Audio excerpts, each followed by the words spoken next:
Praise God. Praise God. God is good all the time and all the time. God is good. Praise God. Praise God. Isang mapagpalang araw po sa bawat isa. Sa pagkakataong ito, tayo po ay dudulog, lalapit sa ating Diyos na buhay na may pananampalataya na kung saan may dalawa o tatlo na nagkatipon sa kanyang ngalan. Naroon siya sa kanilang kalagitnaan.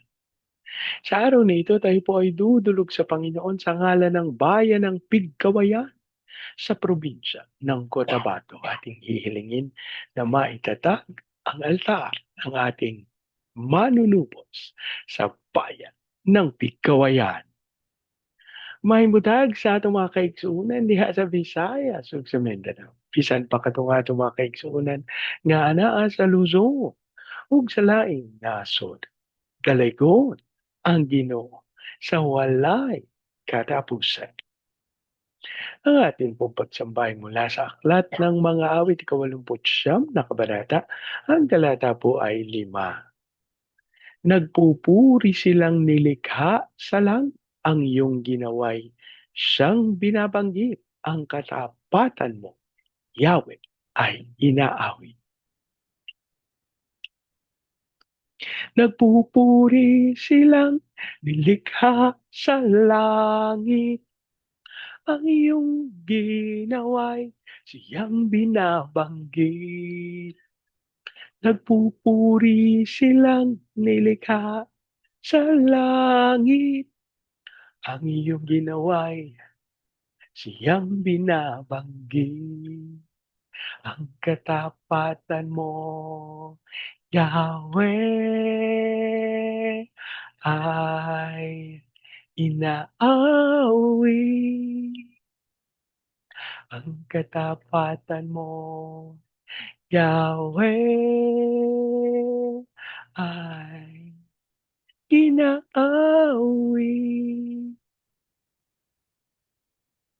Manaming Diyos na makapangyarihan sa lahat, kami po'y nagpapasalamat sa pagkakataon na minsan pang makadulog at makalapit sa iyong banal na harapan. Kami po ay nagpapakumbaba, humihingi ng tawad sa lahat naming pagkakasala habang aming idinudulog sa iyo ang bayan ng Pigkawayan sa probinsya ng Cotabato. Ang aming panalangin, ang lahat ng altar at lahat ng kasunduan na ginawa sa Pigkawayan ng hindi ayon sa pangalan ng aming manunubos ay mapawalang peace sa pangalan ni Jesus.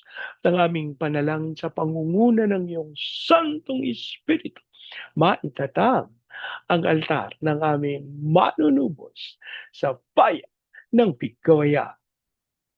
Maraming salamat po. Ang aming pag-asa, tinugon nyo at tinanggap namin ang aming panalangin sa pangalan ng aming Panginoong Hesus. Amen. Amen. Amen. Amen. Amen. Amen. Amen. Amen. Praise God. Praise God. Ang atin pong pagpupulay ay mula sa aklat ng Exodo sa unang kabanata. Ang talata po ay 22.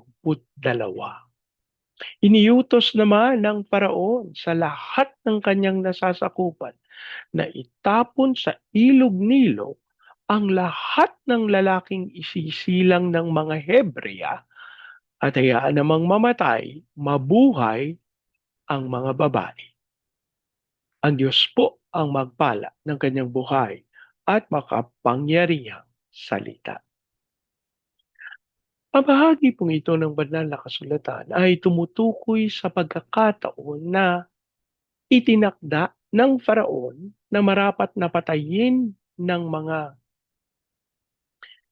ah, tagapagpaanak yung mga batang lalaki na isisilang. Pero dahil ho, yung mga kamadrona ay may takot sa Diyos, hindi nila ito ginawa. Kaya nung naggalit ang Faraon, iniutos niya sa lahat ng nasasakupan na itapon sa ilog Nilo ang lahat ng lalaking isisilang ng mga Hebreya. At ang tanging hahayaan nilang mabuhay, yung mga batang babae.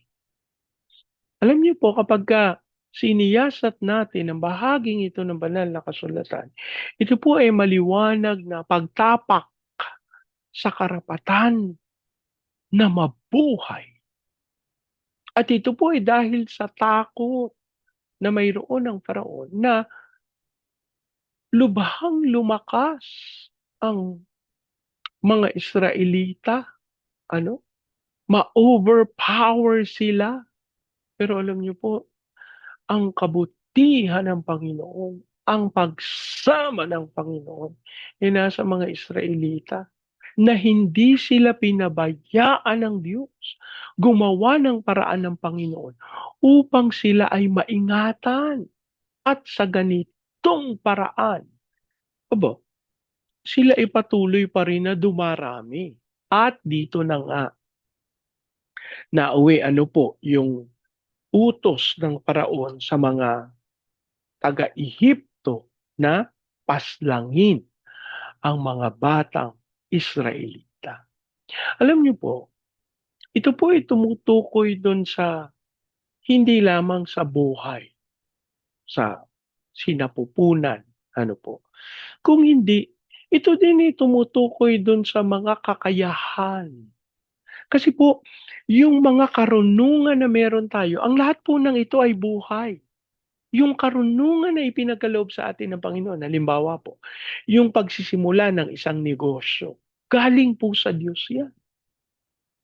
Ang kapamaraanan upang ang isang negosyo ay magtagumpay, umunlad, ang pagpapala po galing sa Diyos. Pero yung pagsisimula, Diyos din ang nagkaloob. Kaya sa pagkakataon na may mga tao na pumigil, may mga tao na kumitil sa buhay ng isang negosyo o sa buhay ng isang idea, kahit mga concept pa lang yan, pero ina-abort na, yan po ay galing sa kaaway. Anong ibig sabihin? Aba, hindi tayo marapat na pumayag kasi marapat natin itong idulog sa Panginoon at hingin ang kanyang kahabagan sapagkat ang buhay ay sa kanya nagmumula. Ang sabi po ng John chapter 14 verse 6, sabi ni Jesus, ako ang daan, ako ang buhay at ang katotohanan. Ang ibig sabihin na kung merong buhay na kikitling, aba, kinikitil yung buhay na marapat pinapasimula ng Panginoon. Ano po ang sinasabi na sa atin ito? Hindi tayo marapat na pumayag na kitling ang buhay na galing sa ating Diyos na buhay. Alam niyo po mga kapatid, isang katotohanan na ito po nababaliwala natin, na napapayagan natin na may mga mabubuting bagay. Naalala ko po yung isang kwento sa inyong lingkod, ano po, na ang sabi nung kausap ko, dapat nga po may ganito, dapat nga po may ganyan dito sa yung sa lugar nila. Kasi po ayaw po ni ganyan, ayaw po ni ganito, kaya hindi po natuloy. Sabi ko po dun sa kausap ko, mga abortionista pala yung mga taong yan no. Nagulat siya. Sabi niya, ano po sabi niya? Sabi ko, yung mga tao na hindi pumapayag na magkaroon ng katuparan yung itinalaga ng Panginoon, mga abortionista. Naku, mga siya. Sabi niya, naku niyo po yan sasabihin sa kanila. Pero kapatid, kaya natin to pinag-uusapan. Abortionista ka ba? Saliksikin mo ang sarili mo. May mga bagay ba na kalooban ng Diyos pero pinipigil mo? Ayaw mong magpatuloy. Ayaw mong magkaroon ng kaganapan kasi hindi ka kasali. Hindi ka mapapapurihan. Hindi ka mabibigyan ng gloria kasi hindi ikaw ang nagtakda. Hindi ikaw ang nagsimula, kapatid. Hindi aksidente na naririnig mo ang mga salitang ito. May ipinapahayag ang Panginoon sa iyo at sinasabi sa iyo na, anak, yung mga gusto kong bigyang buhay, huwag mong pigilan. At ito po ay dapat magpaalala sa atin na ang Diyos ang siyang tunay na author ng buhay. Kaya kung merong dapat mabuhay, basta ayon po sa katotohanan at katwiran, abo, payagan natin. Ito po yung dahilan kung bakit kahit sa mga batas na isinusulong sa ating Kongreso, nagbabantay po tayo. Yung mga batas na sa ating pangunawa ay hindi magkakaloob, magbibigay ng katuparan sa kalooban ng Diyos, hindi po natin yan pinapayagan.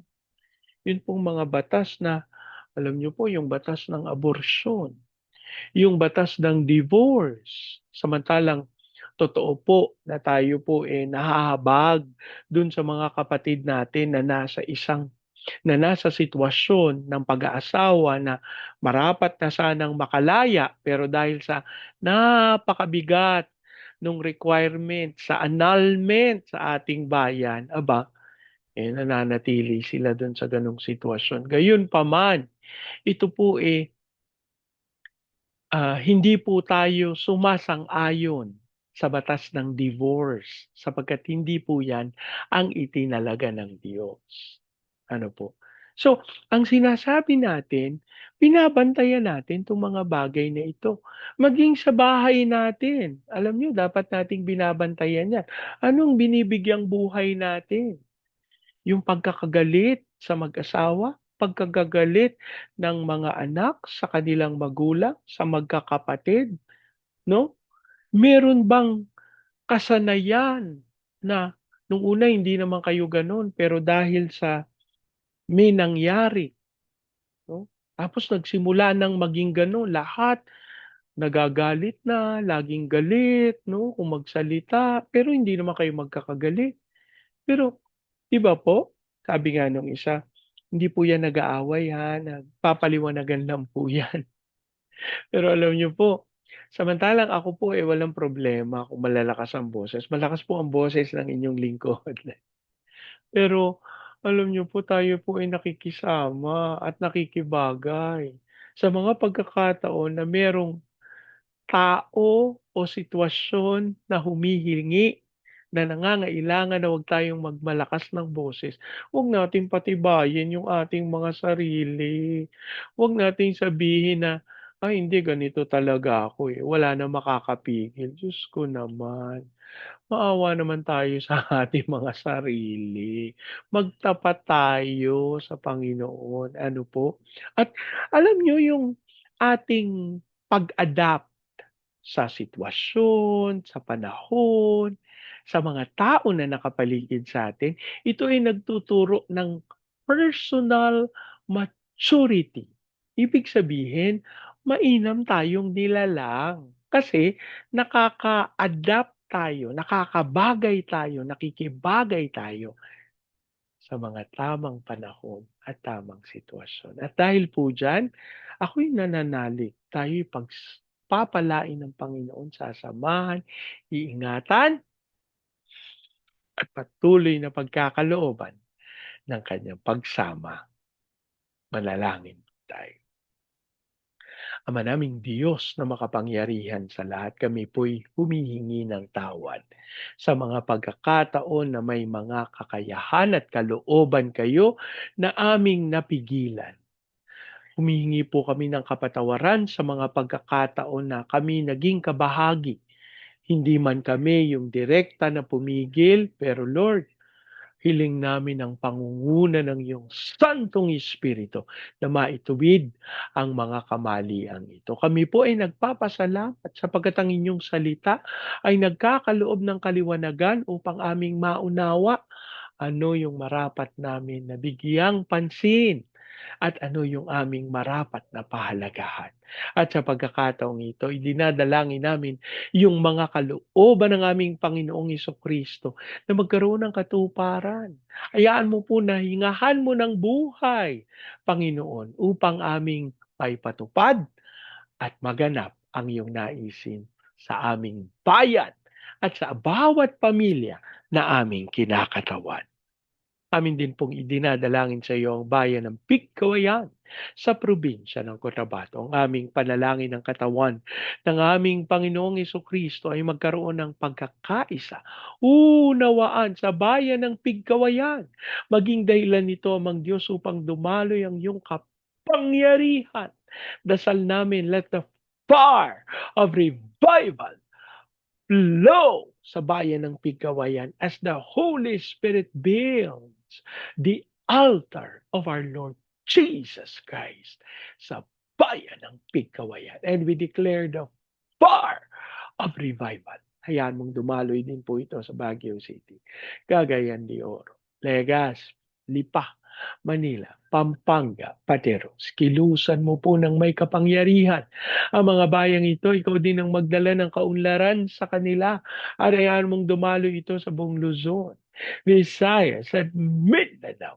Ipahintulot mo na magtagumpay ang aming patuloy na paglakad at pagganap ng dakilang kalooban. Habang amin din pong idinudulog sa iyo yung aming mga misyonari sa iba't ibang panig ng daigdig.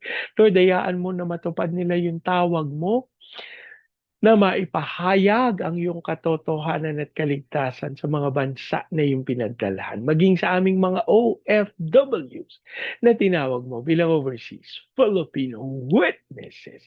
Ayan mong sila'y makasaksi at magpahayag ng katotohanan sa mga bansa na iyong pinaglagakan sa kanila. As we also pray sa aming mga training agencies, katulad po ng Main Lifeline, Asian Center for Missions, Elijah House, Philippines, Church Renewal, Asia Pacific International Institute Studies.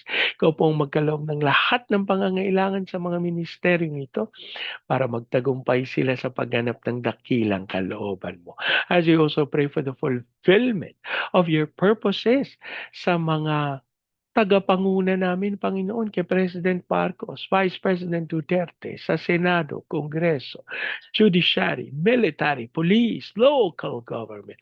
We declare the fear of the Lord na maghari sa aming gobyerno. Dasal din po namin na patupad namin yung tawag mo sa amin to be the launching pad of the gospel, to be a missionary, sending country, to be the America of Asia in the height of its glory. As you also pray, Panginoon, sa mga bansa ng Vietnam, Cambodia, Myanmar, Laos, Thailand, Malaysia, Singapore, Indonesia, Brunei. Kilusan mo ng may kapangyarihan ng mga bayang ito para magtagumpay sila at maganap ang naisin mo. As you also pray sa Hong Kong, Macau, Taiwan. Lord, ikaw ang mag-anoint sa mga iglesia mo para maipatupad ang dakilang kalooban mo. As you also pray sa Japan, China, South Korea, North Korea, Brazil, Russia, America. We declare fire of revival sa mga bayang ito. Gayun din po, we declare peace over Israel.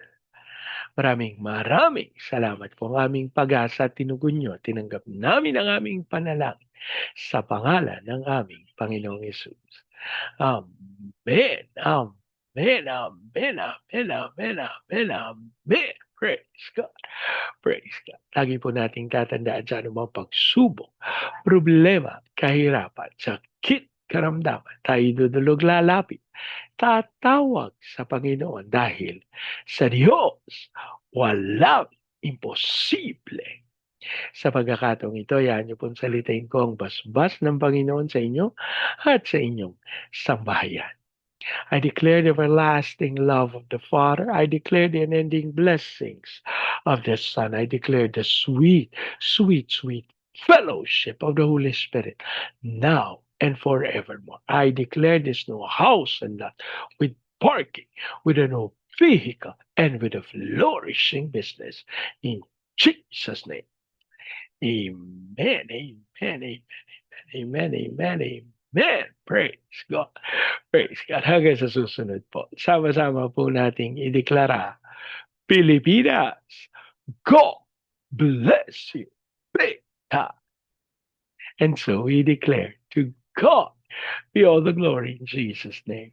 Amen. Amen. Amen. Amen. Amen. Amen. Amen. Praise God.